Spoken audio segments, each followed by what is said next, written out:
कोटि कोटि प्रणाम। महाराज जी, अगर हम जीवन में कष्ट सहते हुए भी प्रभु कृपा का अनुभव करें कि उन्होंने ही संभाल रखा है, तो क्या इसका अर्थ यह है कि हमारे कष्ट हमारे पूर्व जन्म के कर्मों को नष्ट कर रहे हैं और प्रभु हमारे साथ हैं, या फिर जो कष्ट प्रभु कृपा से कम हुए वो हमें आगे जाकर कर्मों के नहीं, हम आपको बताएं प्रभु कृपा क्या है।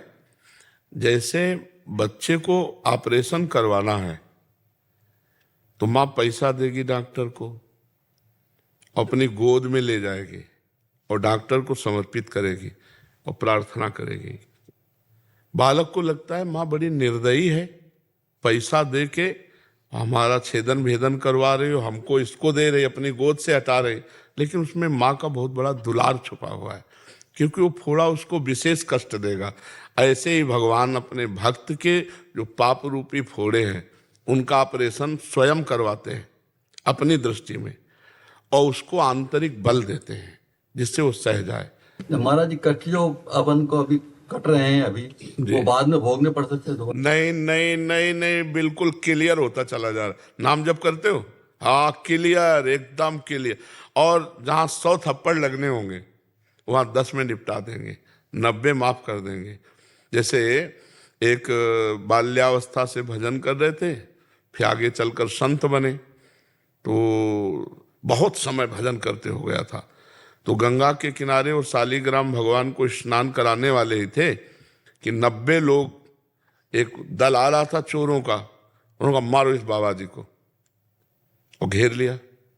कोई लाठी डंडा फरसा भाला सब लिए हुए। तो उन्होंने कहा भैया हमने क्या अपराध किया है? और कुछ नहीं, मारो इसको। तो उन्होंने भगवान का ध्यान किया, तुरंत उनका 2 मिनट दे दीजिए, और भगवान से कहा प्रभु जब से मैंने शुद्ध संभाली आज तक कोई पाप नहीं किया, नाथ ये 90 लोग आकर के मार रहे हैं प्रभु, इसका क्या? तो भगवान आंतरिक प्रकट हुए और कहा तुम्हारे 90 महत अपराध ऐसे थे कि तुम्हें 90 बार जन्म लेना पड़ता और एक एक के मारते। ये मेरे भजन का प्रभाव है कि 90 एक साथ आक्रमण करेंगे और ऐसे तुम्हारी मृत्यु होगी जैसे हाथी के गले से फूलों की माला गिरे तो उसे पता भी नहीं चलता। तुम हमारे ध्यान में मगन हो जाओ, शरीर को भोगना पड़ेगा। तो जो 90 बार जन्म लेकर के मरना था वो 90 एक बार में पूरा कर देते हैं, और उनको कुछ पता भी नहीं चला, स्वप्नांतर की तरह। एक स्वप्न से दूसरे स्वप्न में ऐसे उनका ध्यान भंग हुआ और भगवान के धाम में शरीर छूट गया।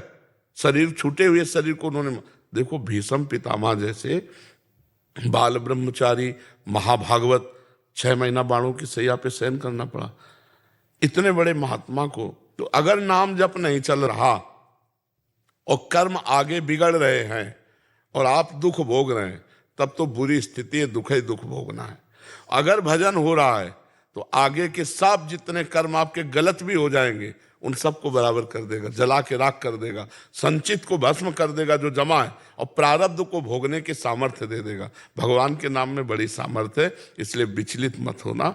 बिल्कुल बिल्कुल करेक्ट, जो हमारा प्रारब्ध है वो भोगा करके नष्ट हो रहा है, हम पवित्र होते जा रहे हैं, और जो संचित है वो भगवान के नाम से भस्म हो जाएगा। जो क्रियमाण है, नया कर्म है, वो निष्प्रभावित हो जाएगा, वो हमको बांधेगा नहीं, हम जीवन मुक्त हो जाएंगे। इसीलिए कहते हैं भजन करो, भजन नहीं कोई साथ देने वाला नहीं।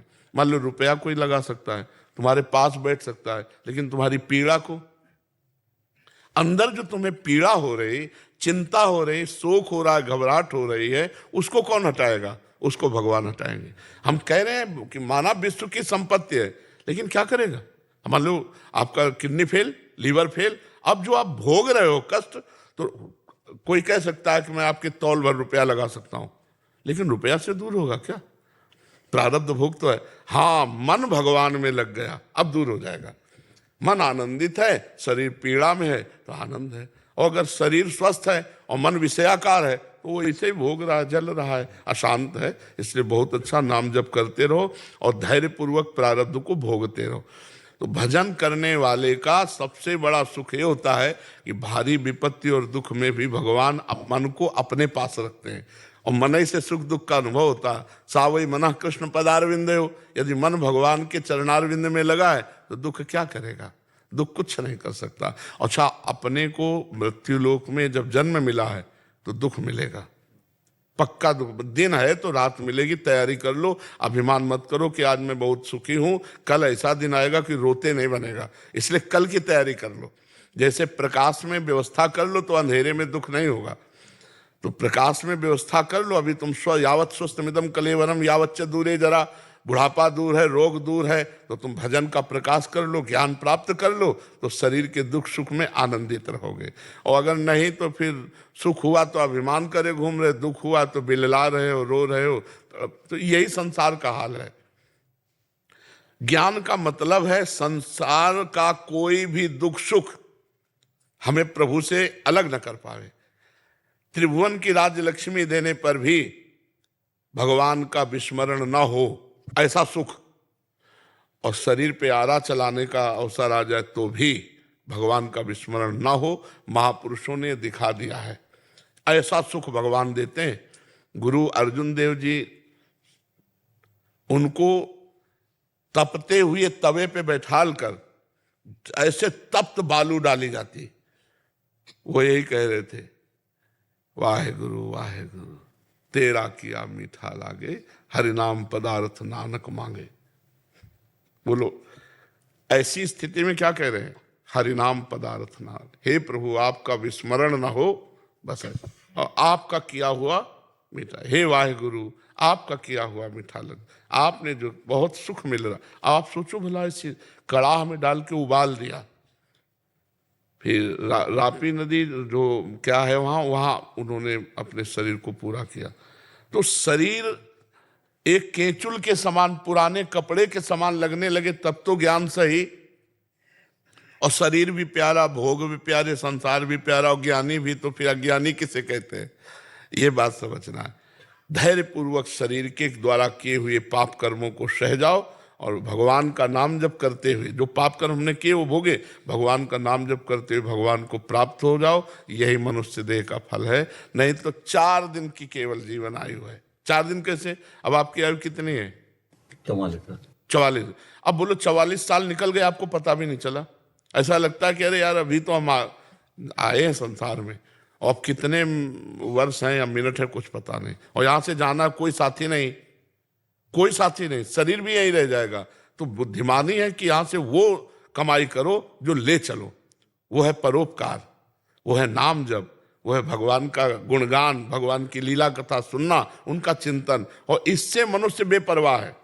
जो ले चलना है उसकी परवाह नहीं है, और जो नहीं ले चलना है उसी की परवाह और चिंता में पूरा जीवन व्यतीत कर रहा है। नहीं कर रहा है। वो एक श्लोक है भागवत का, तत्यनुकंपाम सुसमीक्षमाणो, ये पूरा श्लोक उसमें है कि जो हर समय भगवान की कृपा मनाता रहता है, हमारे ऊपर भगवान की बहुत कृपा है, और आए हुए दुख सुख को समान भाव से भोग लेता है, और शरीर मन वचन से भगवान की शरण में होकर भगवान का भजन करता रहता है। वो भगवान को ऐसे प्राप्त होता है जैसे पिता की प्रॉपर्टी पर पुत्र का स्वयं अधिकार हो जाता है। बस ऐसे चलो, एक कुछ समय रह गया है, जीवन के कुछ क्षण हैं, वो हमें पता नहीं। वो रामकृष्ण हरि भजते हुए राधा राधा भज, हम कह रहे इसमें क्या लगता है? मान लो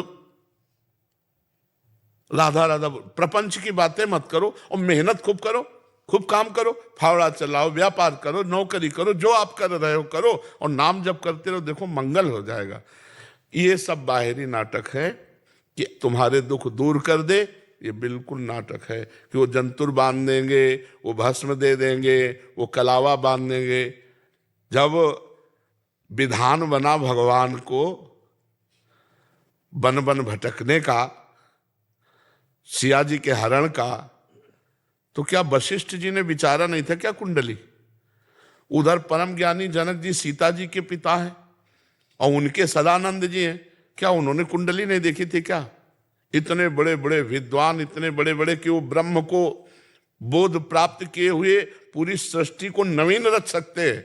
ऐसे महापुरुष भरत जी से कह रहे, सुनो भरत भावी प्रबल बिलख कहो मुनिनाथ, हानि लाभ जीवन मरण जस अपजस विद्या। वो कह रहे हैं वशिष्ठ जी जो नई सृष्टि रच सकते हैं।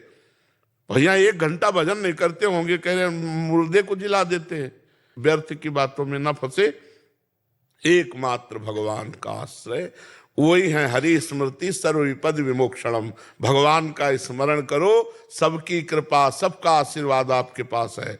भगवान का स्मरण नहीं तो जंतर मंत्र के चक्कर में ना पड़े। नहीं, तुम्हें भोगना पड़ेगा। ये सब नाटक की बातें हैं। तो ये बातें सबके दिमाग में हम डालना चाहते हैं कि पाखंड की जो वृद्धि हो रही है, ये जो नाटकबाजी का बढ़ावा हो रहा है, आप लोग उसमें मत फंसिए। आप राम राम जपिए, हरि हरि जपिए, राधा राधा जपिए। दुख ही नहीं, दुख समुद्र संसार सूख जाएगा। नाम लेत भव सिंधु सुखाही, करो विचार सुजन मन माए। हृदय आनंदित, चार को आनंदित करने की सामर्थ्य आप में आ जाएगी। इसलिए खूब नाम जप करो, गंदे आचरण मत करो और नौटंकी नाटक में फंसो मत।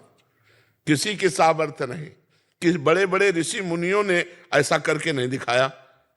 आप हमें एक भी ऋषि का नाम बताओ जिसने किसी को भी ऐसे किया हो कि भाई वहां भीड़ लगती थी और सबके रोगों नष्ट कर देते। ऐसा नहीं है। क्योंकि आप इतने से समझ लो, दशरथ जी के द्वारा अपराध बना ना, श्रवण कुमार का वध हुआ, तो उनके माता पिता दुखी होकर बोले जैसे मैं तड़प रहा हूं ऐसे तुम तड़पते हुए प्राण हुआ ना। राम जी के पिता थे। तो हम ये समझाना चाहते हैं कि अपने कर्मों का भोग अवश्य में वो भोक्तव्यम। तो भैया जो हमने बोया है वो हम काट रहे हैं। किसी अब नाम जप करके हम अगली फसल संभाल लें, नाम जप करके हम गोदाम में आग लगा दें, नाम जप करके आए हुए प्रारब्ध को सह लें। ये बात समझ लें। अंशु